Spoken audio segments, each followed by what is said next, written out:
Can come here please. Hi అండి, అందరికీ నమస్కారం. సో ఇందాకే 4:40 షోకి సినిమాకి వెళ్ళి ఇప్పుడు డైరెక్ట్గా ఇక్కడికి వచ్చాను. సినిమా చాలా బాగుంది.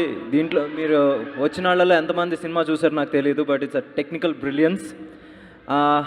అందరూ 30 కోట్లు తీసి 300 కోట్లు రేంజ్ సినిమా తీశారు అంటున్నారు, బట్ నిజంగా 30 కోట్లు ఆ రోజు స్టార్ట్ చేసినప్పుడు నాకు తెలుసు for a Malayalam film 30 crores is a lot.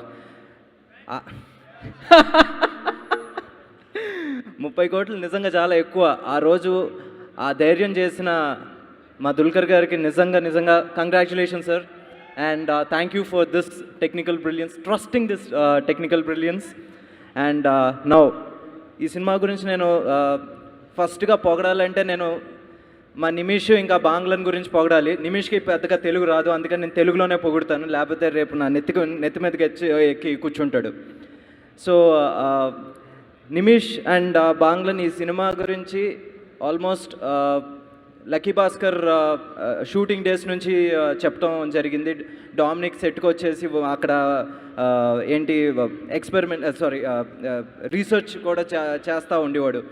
And ఈరోజు ఆ ఎఫర్ట్ ఇంత పెద్ద సక్సెస్గా మారినందుకు నిజంగా చాలా హ్యాపీ. అండ్ బాంగ్లన్ చాలా బాగా చేసావు. అండ్ నిమిష్, నేను నీ గురించి చెప్పను, హీస్ లైక్ నా తమ్ముడు అంటాడు. అండ్ ఈరోజు నిజంగా నా తమ్ముడే ఇంత పెద్ద సక్సెస్ కొట్టాడు అన్నంత హ్యాపీగా ఉంది. అండ్ మొన్న ఎవరో నాతో అన్నారు, ఏంటి మలయాళం యాక్టర్స్ అసలు అందరూ అంత బాగా యాక్టింగ్ ఎందుకు చేస్తారు, అంత మంచి యాక్టర్స్ ఎలా అంటే, నేను అన్నాను మలయాళీ యాక్టర్స్ వినాలి. మలయాళంలో యాక్టర్లు బాగా అంటే సరిగ్గా చేయకూడదు అంటే వాళ్ళకు ఒక కోచింగ్ కావాలి. Everybody in Malayalam industry of fantastic actors అన్నాను. And that's true. నిజంగా దీంట్లో యాక్టర్స్ గురించి చెప్తే చందు గురించి చెప్పడం ఏంటి, అరుణ్ గురించి చెప్పడం ఏంటి, దే మేడ్ మీ లాఫ్. గట్టిగా నవ్వాను. అండ్ నస్లిన్, నేను ఇందాక చెప్పాను, ఐ ప్రామిస్ స్క్రీన్ మీద నీ ఫేస్ వస్తుండే చాలు, నువ్వు ఇంకా యాక్టింగ్ కూడా చేయక్కర్లేదు. అమ్మాయిలు విజిల్స్ వేస్తున్నారు. People were going crazy. And Kalyani again ఒక ఏమంటారు అక్వైంటెన్స్ ఎక్కువ, ఫ్రెండ్కి తక్కువ, బట్ నిజంగా ఈరోజు తన పర్ఫార్మెన్స్ చూసి వావ్, నాకు ఈ అమ్మాయి నాకు తెలుసు అని చెప్పుకుంటాను గర్వంగా ఉంది. అసలు ఎక్కడా తను వచ్చేసి జంకకుండా యానిక్ బెన్ లాంటి ఒక స్టంట్ కొరియోగ్రాఫర్తో వర్క్ చేయడం అనేది చాలా కష్టం.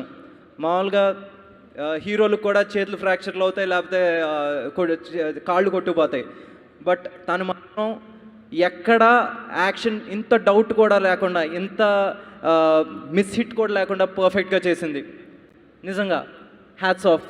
And Shanti the co writer, fantastic writing. ఎక్కడ నాకు వచ్చేసి ఇంత కూడా ఓవర్గా రాసినట్టు కానీ లేకపోతే ఆర్టిఫిషియల్గా రాసినట్టు నాకు అనిపించలే. ఎస్పెషల్లీ ద ఫ్లాష్ బ్యాక్ ఎపిసోడ్లో చిన్న పాప కథది ఎంత బాగా రాశారో నిజంగా నేను మాటల్లో చెప్పలేను. And Dominic, you deserve Dominic you deserve every prize. ఇన్నాళ్ళు I think this journey was about 4-5 years. Yes, 5 yearsకి 300 కోట్లు వర్తే. And Jake sir, I been a huge fan of your music, I already told you. And ఈ సినిమాకి నిజంగా world class background score ఇచ్చారు. I would love to work with you soon. నిజంగా you got a new fan from me, from my side. నేను నిజంగా చెప్తాను, I become a huge fan of yours.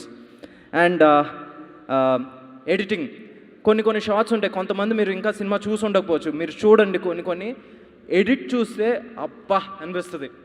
నిజంగా chaman choco, మీరు ఇక్కడ రాలేదు, but hats off for your editing. And last but not the least, Vamsi గారు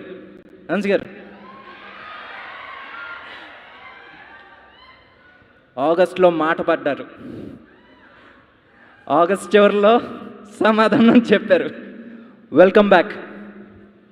thank you Venky garu, thank you. Me cinema లాగానే మీ speech కూడా అదిరిపోయింది. అలాగే మా ఆర్ట్ డైరెక్టర్ జితు సెబాస్టియన్ గారు ఈజ్ హియర్. So request